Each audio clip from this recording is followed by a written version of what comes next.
எல்லோரும் ஒருங்கிணைக்கப்பட வேண்டும் என்று நான் தேவர் ஜெயந்திக்கு சென்று எல்லோருடையும் பேச வேண்டும் என்ற நோக்கத்தோடு தான் இந்த நிகழ்ச்சிக்கு நான் சென்று திரும்பி 2 ஆண்டுகளுக்குள்ளேயே உறுப்பினர் பதவி கூட எடுத்துவிட்டார்.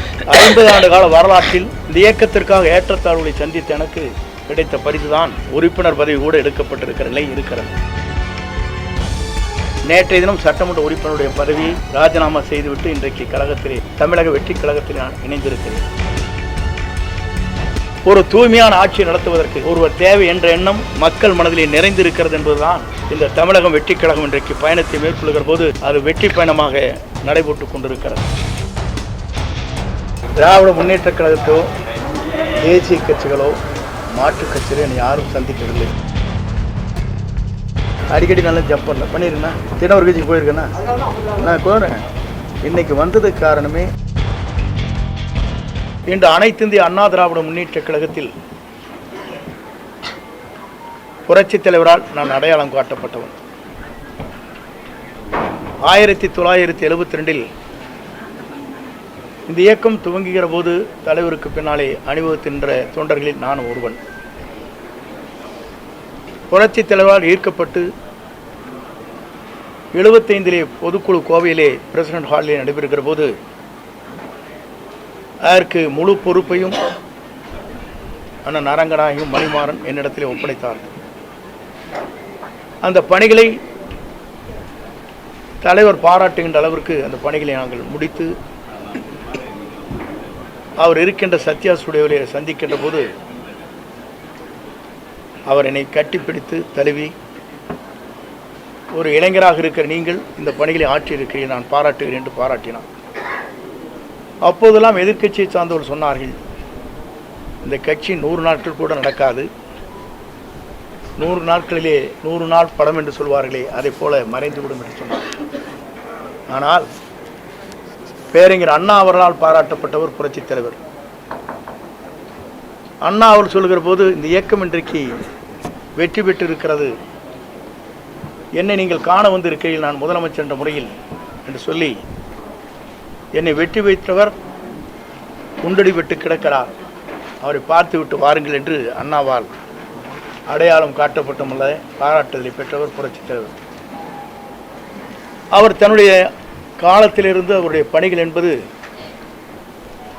3 முறை தமிழ்நாட்டில் முதலமைச்சராக அருகிலே அமர்ந்தார். 10,000 மைலுக்கு அப்பாலே சிகிச்சை பெறுகிற போது தமிழ்நாட்டிலே கால் வைக்கிற போது அவர்தான் தமிழ்நாட்டின் நிரந்தர முதலமைச்சர் என்ற வரலாற்றை படைத்தார். அந்த தலைவர் மறைந்ததற்கு பிறகு இயக்கம் 2 கூறுகளாக போகிற போதுதான் 1987 புரட்சித் தலைவர் அம்மாவுடைய வழியிலே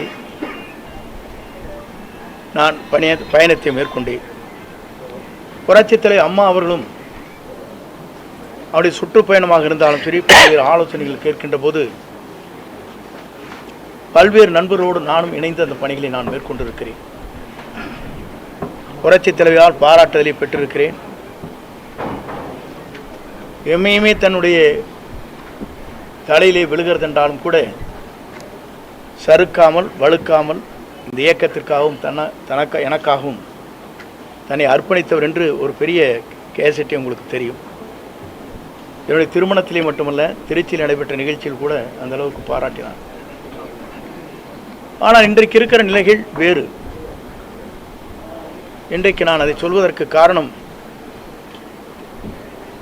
புரட்சித் தலைவர் அம்மா மறைவுக்கு பிறகு ஆட்சி நடத்தினோம். நடத்தியதற்கு பிறகு காலச்சூழல்களில் பல்வேறு கூறுகளாக 3 கூறுகளாக இயக்கம் பிரிந்தது. நாங்கள் அனைவரும் ஒன்றாக இணைய வேண்டும் என்ற நோக்கத்தோடு தான் நாங்கள் எல்லோரும் அந்த கருத்துக்களை வலியுறுத்தினோம்.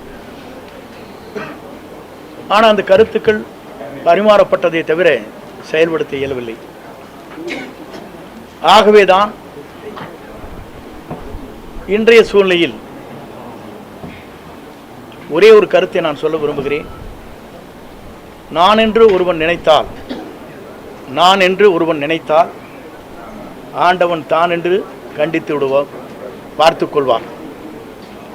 ஆண்டவன் தான் என்று பார்த்து கொள்வார். இதுதான் இன்றைய சூழ்நிலை. இறைவன் எல்லோருக்கும் மேலே இருக்கிறான். இறைவன் நம்மை கண்காணித்துக் கொண்டிருக்கிறான். ஆகவேதான் அந்த அடிப்படையில் என்னுடைய பயணங்களை மேற்கொள்கிற போது முதலே பொறுப்புகளை எடுத்தார்கள். எல்லோரும் ஒருங்கிணைக்கப்பட வேண்டும் என்று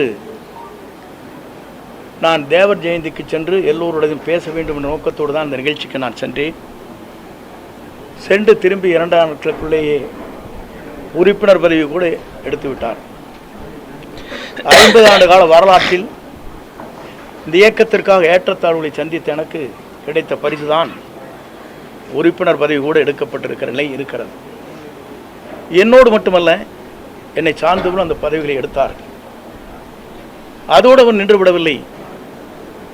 மகேஷ் என்பவர் அவருடைய தந்தை மாமன் ஒரு விபத்திலே இறந்து விட்டார். காங்கேயத்திற்கு அருகாமையில் அவருடைய இல்லத்திற்கு சென்ற துக்கத்தை விசாரித்தவுடன், நீ ஏன் அனுமதித்தார் அவரை என்று அடிப்படை உறுப்பினர் அவர் நீக்கப்பட்டார்.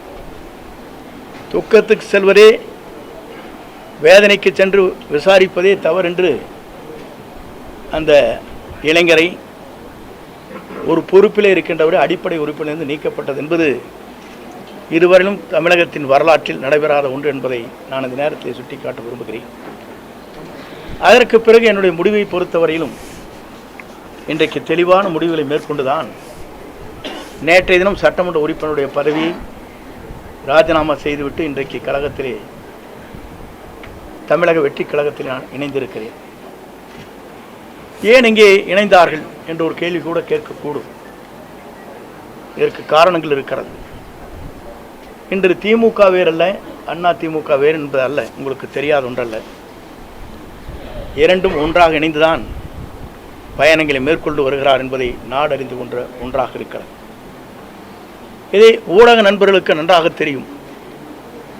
ஏனென்று சொன்னால், நாட்டில் நடைபெறுகிற நிகழ்ச்சி தேர்தல் களத்தில் இருக்கின்ற போது ஆளுநரிடத்திலே கொடுக்கப்பட்ட மனு, அதற்கு பிறகு நாங்கள் என்ன நடவடிக்கை மேற்கொள்கிறோம் என்று சொன்னதோடு சரி, அதற்கு பிறகு அவங்களுடைய பயணங்கள் எப்படி இருக்கிறது, எப்படி நடைபெறுகிறது என்பதை பத்திரிகை நண்பர்களுக்கோ மக்களுக்கோ நான் சொல்ல தேவையில்லை. ஆனால் என்னுடைய பயணத்தை பொறுத்தவரையிலும் ஒரு தூய்மையான ஆட்சி தமிழகத்திலே மலர்வதற்கு வெற்றி கழகம், இன்றைக்கு தமிழக வெற்றி கழகம் இளவல் நம்முடைய வெற்றி பயணத்தை மேற்கொண்டிருக்கிற விஜய் அவர்கள் ஒரு மாபெரும் இயக்கத்தை உருவாக்கி மக்கள் மனதிலே இடம்பெற்றிருக்கிறார். இங்கே வந்த பத்திரிகை நண்பர்களே அவருடைய குழந்தைகளை கேட்டால் சொல்லும். பள்ளிக்கு செல்கிற குழந்தையாக இருந்தாலும், கல்லூரிக்கு செல்கிற குழந்தையாக இருந்தாலும் கூட, அப்பா அம்மா இந்த முறை அவருக்கு ஓட்டலையும் என்று கேட்கின்ற நிலை தமிழ்நாட்டிலே பல்வேறு இடங்களிலே பல்வேறு செய்திகள் வந்து கொண்டிருக்கிற நிலை என்னிடத்திலே சொல்லியிருக்கிறார். என்ன காரணம்? ஒரு மாற்றம் தமிழகத்திலே வேண்டும். தமிழகத்தில் ஒரு புதிய மாற்றத்தை உருவாக்கப்பட வேண்டும். தமிழகத்திலே இவர்கள் மட்டும்தான் ஆள வேண்டுமா? ஏன் ஒருவர் மற்றவர் நல்ல புனித ஆட்சியை நடத்துவதற்கு, ஒரு தூய்மையான ஆட்சியை நடத்துவதற்கு ஒருவர் தேவை என்ற எண்ணம் மக்கள் மனதிலே நிறைந்திருக்கிறது என்பதுதான் இந்த தமிழகம் வெற்றி கழகம் இன்றைக்கு பயணத்தை மேற்கொள்கிற போது அது வெற்றி பயணமாக நடைபெற்று கொண்டிருக்கிறது. குறிப்பாக இதை நான் சொல்வதற்கு காரணம், எல்லா நாடுகளிலும் எல்லா மாநிலங்களிலும் பல்வேறு மாற்றங்கள் உருவாகி கொண்டிருக்கிறது. டெல்லியை எடுத்துக்கொண்டாலும் கூட 2 கட்சிகள் தான் பெரிய கட்சி என்கிற போது அன்றைக்கு மாற்றங்கள் உருவாக்கப்பட்டது. ஆம் ஆத்மா வந்தது, ஆம் ஆத்மா சொன்னது. அதே நேரத்தில் பஞ்சாபிலே கூட காங்கிரஸ் 2 கட்சிகள் போட்டி போட்டுக் கொண்டிருக்கிற போது இடையிலே மற்றொரு கட்சி அங்கே வருகின்ற வாய்ப்பு அங்கே உருவாக்கப்பட்டது. இதையெல்லாம் நான் எதற்காக சொல்லுவேன் சொன்னால், மக்கள் மாற்றத்தை விரும்புகிறார்கள். ஒரு தூய்மையான ஆட்சி தமிழகத்திலே கொண்டு வர வேண்டும், ஒரு மாற்றங்கள் தேவை என்ற நோக்கத்தோடு தான் இந்த பயணங்களை அவர் மேற்கொண்டிருக்கிறார்கள். இந்த பயணம் என்பது உங்கள் தொலைக்காட்சி நண்பர்கள் மட்டுமல்ல, மக்கள் இன்றைக்கு முழு மனதோடு வரவேற்றிருக்கிறார்கள். வரவேற்பு மட்டுமல்ல, வெற்றியை சூடுவதற்கு காத்து கொண்டிருக்கிறாள், நேரத்தை பார்த்து கொண்டுதான். ஆகவே 2026 என்பது மக்களால்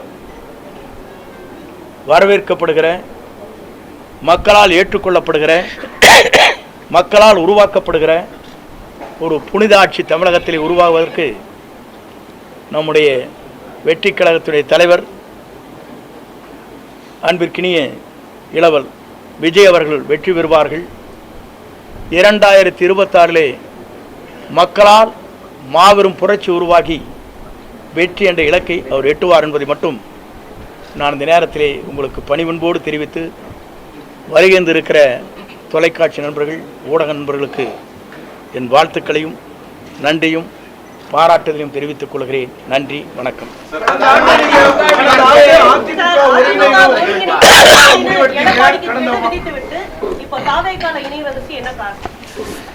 ஒருங்கிணைக்க வேண்டும் என்று கெடு விதிக்கவில்லை. நீங்கள் நன்றாக இந்த நான் பேசிய பேச்சுக்களை நீங்கள் கேட்டிருக்க வேண்டும். இதனை கேட்காதையே நீங்களாக போட்டுவிட்டு ஹெட்லைன் போட்டுவிட்டு 5 நாட்கள் தான் அவகாசம் கொடுத்திருக்கிறார் என்று சொன்னீர்கள். அதில் முழுமையாக நீங்கள் பார்க்க வேண்டும். அப்போது தொலைக்காட்சி நண்பர் கேட்டார், 5 நாட்களுக்குள்ளே முடிக்க வேண்டுமா என்று கேட்டார். இல்லை, பேச்சுவார்த்தை துவங்க வேண்டும். 1 மாதமோ 1.5 மாத காலமோ எடுத்துக்கொள்ளுங்கள். அதில் யாரை சேர்த்த வேண்டும் என்பது பொதுச் செயலாளர் முடிவு செய்யட்டும் என்று தெளிவாக சொல்லியிருக்கேன். நான் நீங்கள் பார்த்திருப்பேன் நினைக்கிறேன். ஆனால் கெடு என்று போட வைத்ததே அவர்தான். முதலில் தெரிந்து கொள்ள வேண்டும்.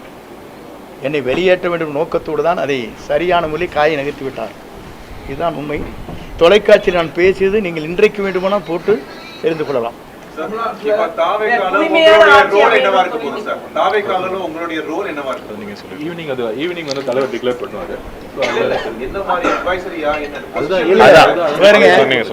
சாயங்காலம் மாலை அது அறிவிக்கப்படும்.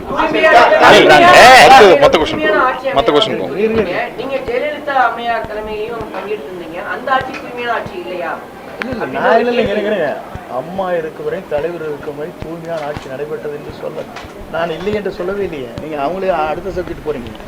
புனிதமான ஆட்சி அவங்க 2 பேரும் நடத்தினாலும் சொல்லியிருக்கேன். இல்ல நான் சொல்றது இருங்க, நான் சொல்றது இருங்க, நீங்க இல்லைங்க, நான் சொல்றேன் கேட்டுக்கணும். நீங்க தயவு செஞ்சு ஒவ்வொருத்தரை கேளுங்க, தனித்தனி கேளுங்க. நான் டைம் கொடுக்குறேன், ஒன்றும் பிரச்சனை இல்லை. அம்மா தலைவருடைய ஆட்சி தான் நாங்கள் வந்தோம். அவங்க ஆட்சிக்கு பிறகு தான் நாங்கள் ஆட்சியிலே வந்தோங்கிறது உங்களுக்கு தெரியாதுல்ல. அவர் அப்படி ஆட்சி நடத்தினால 5 முறை அவங்க ஜெயிச்சாங்க, தலைவர் 3 முறை ஜெயிச்சாங்க. அது புனித ஆட்சியிலேயே நீங்கள் என்னகிட்ட கேள்வி கேட்டு மடக்கூடாது. நான் புனித ஆட்சி இல்லைன்னு சொன்னேன்னா, நீங்களாக ஒரு கேள்வி கேட்டு அதை பதிலாக பெற்று அதற்கு பிறகு பத்திரிகை திரித்து போட்டி அது என்னையெல்லாம் டேமேஜ் பண்ண நினைக்கிறேன்.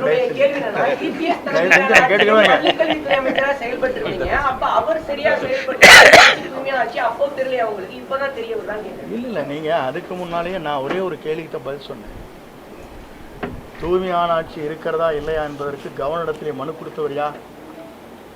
நான் கொடுக்கல. யார் கொடுத்தா? எதிர்கட்சி கொடுத்தாங்கன்னு இல்லையா? அப்புறம் எதை கேட்குறீங்க? நீதிமன்றம் சொல்லியிருக்கு அம்மையார் ஜெயலலிதா அவர்கள் ஏவன் குற்றவாளி அப்படின்னு. அப்படி இருக்கும்போது அவரை எப்படி தமிழக வெற்றி கழகத்தில் இணைச்சுக்கிட்டீங்க? ஊழல் ஆட்சி அமையும் சொன்னீங்க. அது சார் உங்களுக்கு இல்லை, ஒரே ஒரு காட்சி இருங்க. நீங்கள் சொல்லிட்டீங்களே, நீங்கள் குறுக்கேள்வி கேட்குறேன்னு எனக்கு நல்லா தெரியும். நான் சொல்லிடுறேன் உங்களுக்கு பதில். தயவு செஞ்சு உங்களுக்கு சொல்லிடுறேன். எப்படின்னா, அம்மா மீது குற்றப்பட்டிருக்கிற குற்றச்சாட்டு வேறு, அவர் தூய்மையானவர் என்பது வழக்கு மன்றத்தில் நீங்கள் சொல்வது வேறு, அவர் நடந்து கொண்ட முறைகள் வேறு. ஒரு வழக்கை ஜோடிக்கிற போது எப்படி வேண்டுமானாலும் ஜோடிக்கலாம். உங்கள் வேலை ஜோடிக்கணும்னு நினச்சேன்னா ஒரு அரசாங்கம் நினச்சா என்ன வேணும் பண்ணிடலாம். பண்ண முடியாதா?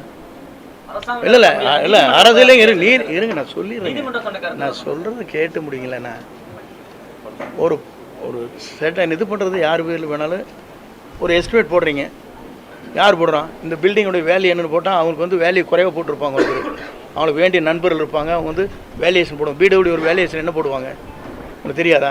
உங்கள் நண்பர் உங்களுக்கு 100 செங்கல் அனுப்பிச்சா ஒரு நண்பர், ஒரு 100 மூட்டை சிமெண்ட் அனுப்பிச்சா உங்களுக்கு அதெல்லாம் எஸ்டிமேட்டில் வருமா? ஒரு வேல்யூஷன் போடுறது பிடபிள்யூங்க. ஆனால் கன்ஸ்ட்ரக்ஷன் செய்கிறது அவங்க குறைந்த விலையில் செய்ய முடியும். இப்போ நீங்கள் நிறைய தெரியும், பிடபிள்யூங்கிறது தனிப்பட்ட முறையில் பூஸ்ட் பண்ணி ஒரு கவர்மெண்ட்டுக்கு இவ்வளோ ரூபா எஸ்டிமேட் போடலான்னு சொல்லுவாங்க. பார்த்துருக்கீங்களா இல்லையா?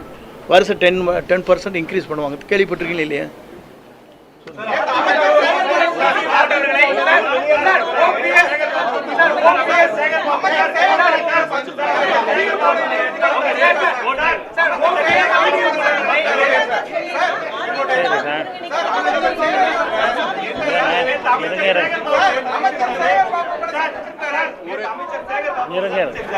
திமுகவில் சேர்த்துக்கு அழைப்பு விட்டுருந்தாருன்னு சொன்னாங்க. நீங்க என்ன சொன்னீங்க சார்? திராவிட முன்னேற்ற கழகத்தோ தேசிய கட்சிகளோ மாற்றுக் கட்சிகளோ என்னை யாரும் சந்திக்கவில்லை, சந்தித்து பேசவில்லை. உங்கள் கருத்து மட்டும்தான் பேசியதாகவும் எங்கிட்ட படம் இருக்குதா காட்டுங்க. நானும் சபாநாயகர் பார்த்து கரெக்டுங்க. நானும் சேகர்பாபு பேசிருக்கேன் ஒரு படம் வந்துருக்கேன் காட்டுங்க, கண்ணு காட்டுங்க. இல்ல இல்ல நான் காட்டுங்க, நான் சொல்லிடுறேன் பதில். நான் யாரையுமே திராவிட முன்னேற்ற கழகமோ மாற்றுக் கட்சியோ பிஜேபியோ யாருமே என்னை அணுகவில்லை. அணுகடியாக இருங்க, அணுகடியாக இருந்தால் இல்ல வேறு வேணுங்க. சும்மா நீங்க ஏதோ சொல்லிட்டு இருக்க கூடாது. நீங்க பாட்டுக்கு ஒரு கற்பனை உலகத்திலிருந்து பேசக்கூடாது. ஆகாயத்திலிருந்து இருங்க, நான் கேளுங்க, தயவு செஞ்சு இருங்க, கேளுங்க. பார்த்த மாதிரி ஒரு படம் காட்டினு நான் பதில் சொல்றேன்.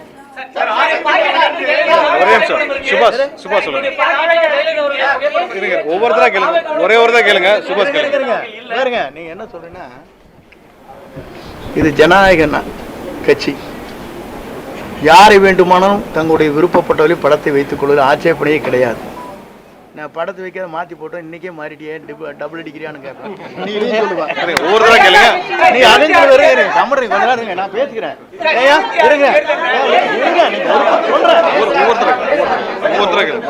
இருங்க நீங்க என்ன சொல்லுவீங்க?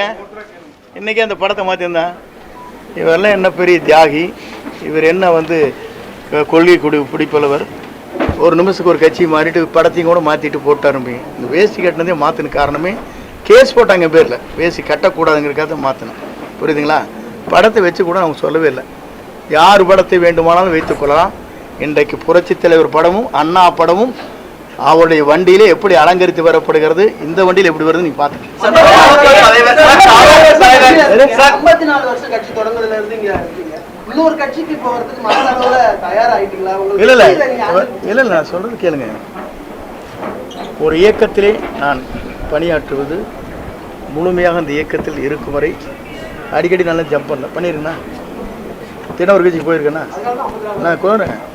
இன்னைக்கு வந்ததுக்கு காரணமே ஒரு புதியமான ஒரு மாற்றத்தை உருவாக்குவதற்கு ஒரு பயணத்தை மேற்கொண்டிருக்கிறார்கள். மக்கள் வரவேற்பு மாபெரும் வரவேற்பு. நீங்கள் பார்க்குறீங்க, உங்கள் டிவிக்காரில் என்ன சொல்கிறாங்க சேனலில், எங்களுக்கு என்ன வந்துருக்கு சொல்கிறாங்க, 1 கோடி பேர் பார்க்குறாங்க எங்கள் சேனலை. நாங்கள் அதனால தான் 10 சேனல் போட்டு இறங்குற இடத்துலையும் எடுக்கிறோம், நிற்கிற இடத்துலையும் எடுக்கிறோம், அங்கேயும் எடுக்கிறோம். நீங்கள் தானே சொல்கிறீங்க. எனக்கு சொன்ன ஒரு ஓனர் சொல்லியிருக்காரு, 4 ஓனர் கேட்டுக்கிறீங்களா இல்லையா? நாங்கள் அதுக்குத்தான் முடிக்க உங்களை படம் எடுத்துகிட்டு இருக்காரு அவரை அப்படிங்கிறாங்க. 10 சேனல் போடுறாங்கிறாங்க. யாராச்சும் போடுறாங்களா? இறங்குற இடத்துல எடுக்கிறீங்க, ஹெலிகாப்டர்ல எடுக்கிறீங்க, ஓடுற கூட எடுக்கிறீங்க, அங்கேயும் நிற்கிற கூட எடுக்கிறீங்க, சுற்றி எதுக்காக எடுக்கிறீங்க? அப்போ வந்து மக்கள் வந்து வரவேற்கிறாங்க நோக்கம் தானே அது. வெளிப்படைத்தன்மை இல்ல, அதனால எடுக்கிறோம் சார். இல்ல வெளிப்படைத்தன்மை இல்ல, வெளிப்படைத்தன்மை இல்லைன்னு சொன்னா டெல்லி எடுத்துக்க வேண்டியதானே. டெல்லியில் வெளிப்படைத்தன்மையோட வந்தது.